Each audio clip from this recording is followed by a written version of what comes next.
presenting the classics of Sam P. Chaladurai.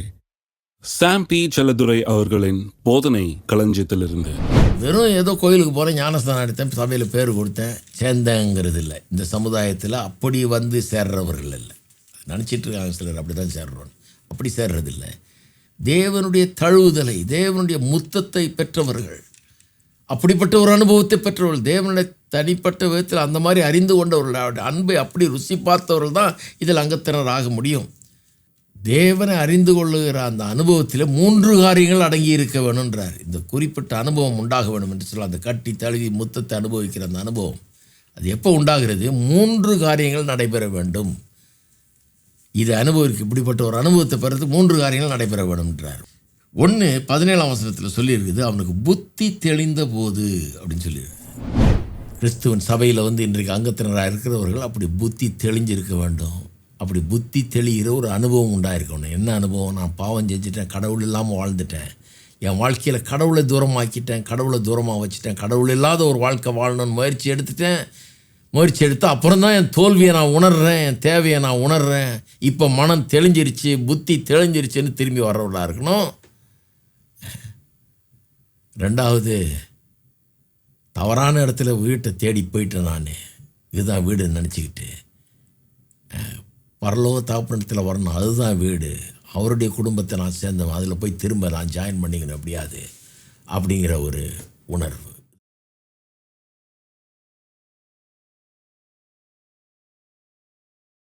ரெண்டாவது, இந்த அன்பு, தேவன் காட்டும் இந்த அன்பு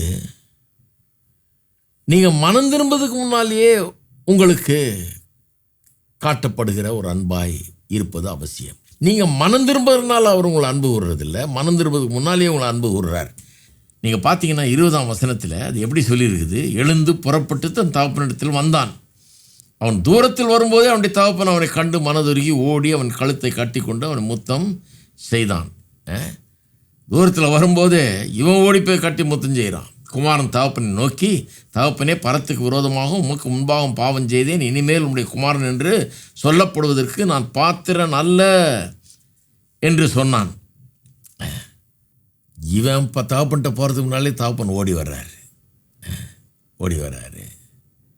இதெல்லாம் கவனிக்கணும் பாருங்கள். சிலர் சொல்கிறாங்க, இல்லைங்க இது காணாமற் போன ஆடு, காணாமற் போன காசு கதை மாதிரி இல்லை, இது வித்தியாசம். காணாமற் போன ஆடு காணாமல் போச்சு, மேய்ப்பன் தேடி வந்தார். காணாமல் போன காசு காணாமல் போச்சு, எங்கேயோ கடந்தது. அந்த பெண் வீடு முழுக்க தொடச்சி தேடினா இந்த காசுக்காக. அப்போ ஆண்டவர் நம்மளை தேடி வர்றாருன்றதை அது சொல்லுது. ஆனால் இந்த பேரபிள், இந்த பொம்மை வித்தியாசமானது. இங்கே இந்த கெட்ட குமாரன் இவன் வீட்டை விட்டு ஓடி போனால் இவன் தான் திரும்பி வரணும், இவன் புத்தி தெளிஞ்சு இவன் திரும்பி வரணும், இவன் கடவுளை தேடணும், கடவுளை இவனை தேடி வரமாட்டாராக்கும், அதுதான் இதை சொல்லுதுன்றாங்க. கிடையாது, தப்பு.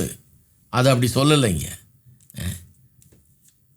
அப்படி சொல்லவே இல்லைங்கிறத உங்களுக்கு காண்பிக்கிறேன் பாருங்கள்.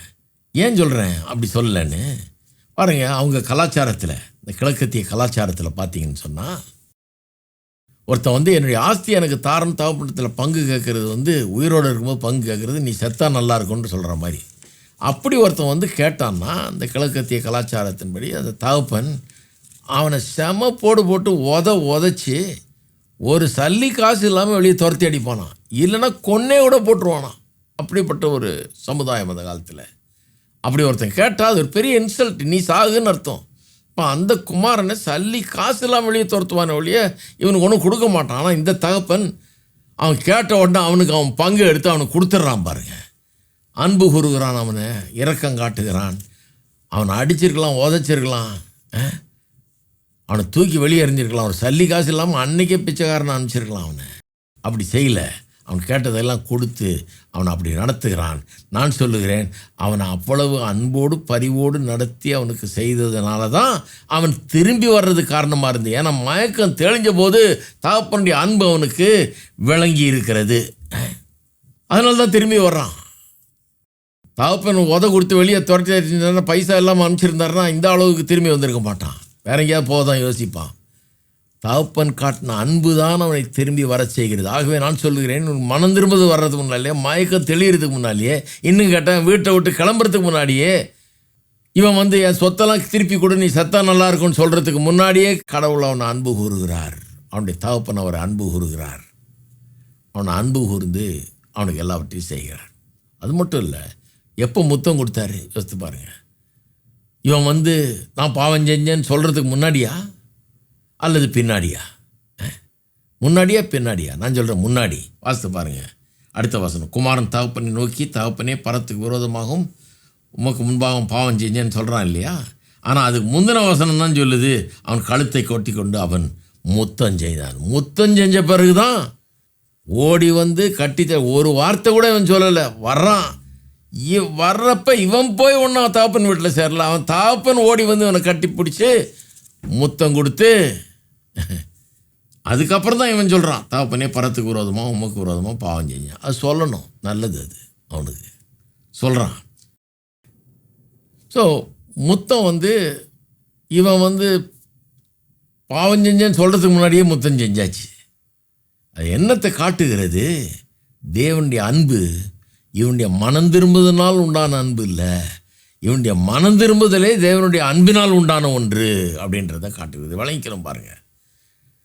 அன்பு, தேவனுடைய அன்பு மனம் திரும்புதனால் உண்டானதில்லை, இவன் மனம் திரும்புதனால் உண்டால. அவர் ஏற்கனவே அன்பு கூர்ந்தார். அன்பு கூர்ந்ததேனால தான் இவன் மனம் திரும்புகிறான் என்பதை நீங்கள் அறிந்து கொள்ள வேண்டும். அவன் வர்ற கண்டிஷன் என்ன கண்டிஷனில் வர்றான்னு யோசித்து பாருங்கள். எப்படி வந்திருப்பான்னு யோசித்து பாருங்கள். பஞ்சத்தில் அடிபட்டு எத்தனையோ நாளாக சாப்பிடாம அழுக்கா பண்ணி மேய்ச்சி அசிங்கமாக அழுக்கா கந்த கோலமாக சேர்ந்துருப்பான் பாருங்கள்.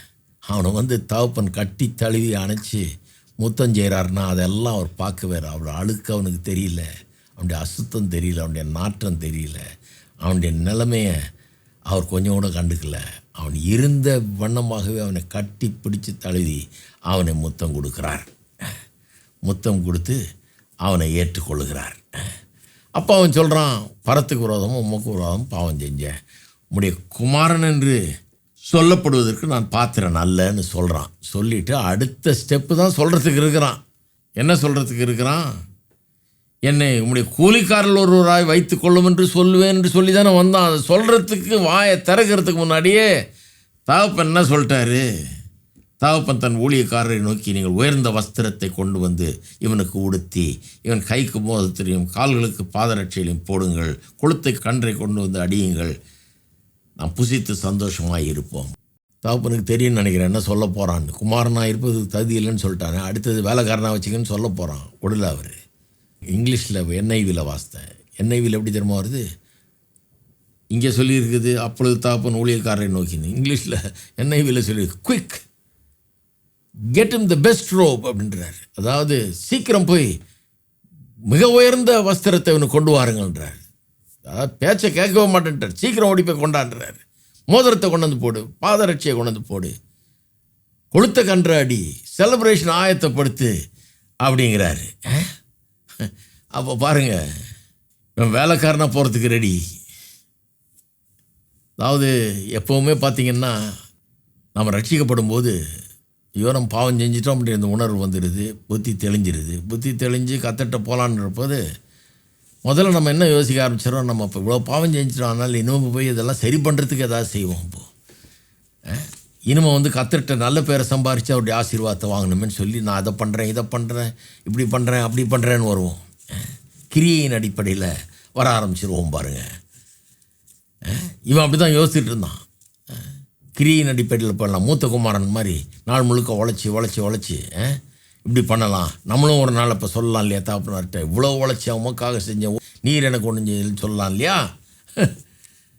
அதுக்காக அப்படி செய்யலான்னு யோசிச்சுட்டு வரான். வேலைக்காரனாக இருந்து நம்மளை நிரூபித்து காமிச்சிடலாம், செஞ்ச பாவத்துக்கெல்லாம் பிராயச்சித்தம் செஞ்சிடலாம் அப்படின்னா. பிராயச்சித்தெல்லாம் அவர் பார்த்துக்கிறார். அதை அவர் பிராயச்சித்தை வந்துட்டு எதிர்பார்க்கல. பிராயச்சித்தத்தை அவர் ஏற்பாடு பண்ணியிருக்கிறாரு. இவன் நினைக்கிறான் தான் பிராயச்சித்தம் செய்ய போகிறேன்னு வரான். அதுக்கெல்லாம் அவர் இடம் கொடுக்கல பாருங்கள். இடம் கொடுக்காம அவனுக்கு சிறந்த வஸ்திரத்தையும் மோதிரத்தையும் எல்லாத்தையும் அனுபவித்து எல்லாத்தையும் இது பண்ணுறாரு. அப்போ இவனுடைய மனம் திரும்புதல்னால அன்பு அவருக்கு உண்டாகலை, அவருடைய அன்புனால தான் இவருக்கு மனம் திரும்புதல் உண்டாச்சு. இவன் பார்க்கறதுக்கு நல்லா இருந்ததுனால அவர் கட்டி தெளிவு புத்தம் கொடுக்கல. அவர் அருமையானவராக இருந்ததுனால அவர் கட்டி தெளிவு புத்தம் கொடுத்து வரவேற்கிறாரு.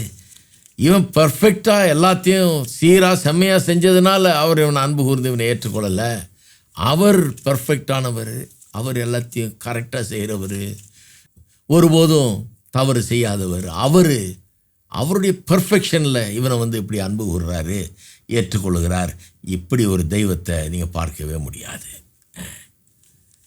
இதை ஜனங்க கேட்கும்போது எப்படி இருந்திருக்கும்னு நினைக்கிறீங்க? ஜனங்களுக்கு கேட்குறவர்களுக்கு எப்படி இருந்திருக்கும்னு நினைக்கிறீங்க?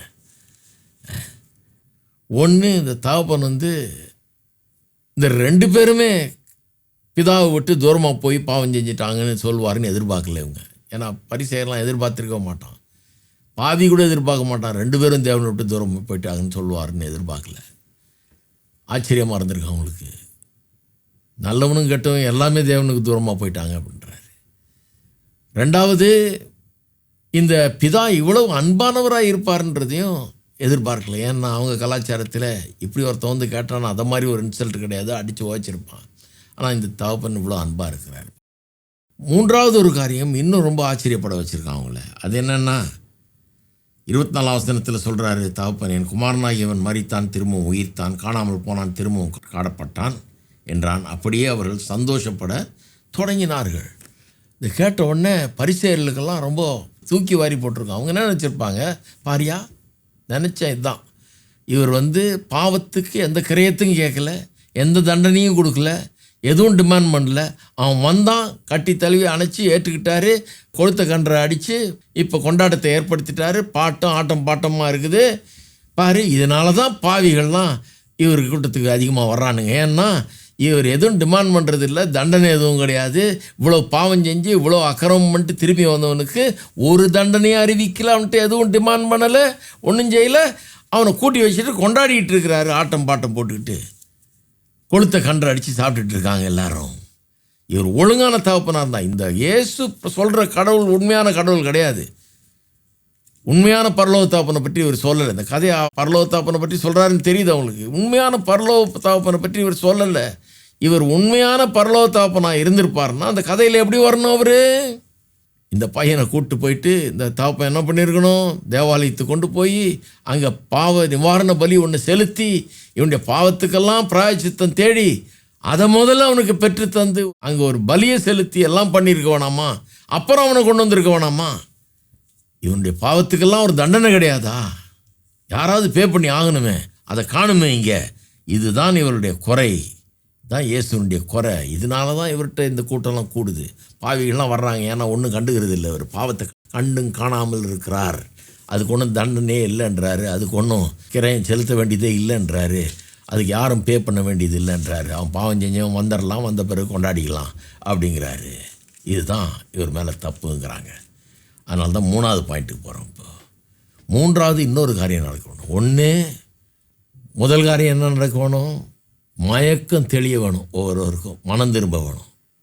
2வது என்ன?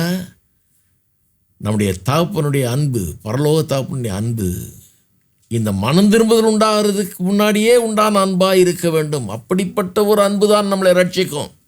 நம்முடைய மனம் திரும்புதனால் நம்ம நேசிக்கிற அன்பு இல்லை, மனம் திரும்புறதுக்கு முன்னாடியே நம்ம நேசிக்கிற அன்பு. அப்படிப்பட்ட ஒரு அன்பு நமக்கு தேவை. அப்படிப்பட்ட ஒரு தெய்வம் நமக்கு தேவை. அவர் தான் நம்முடைய தெய்வம்.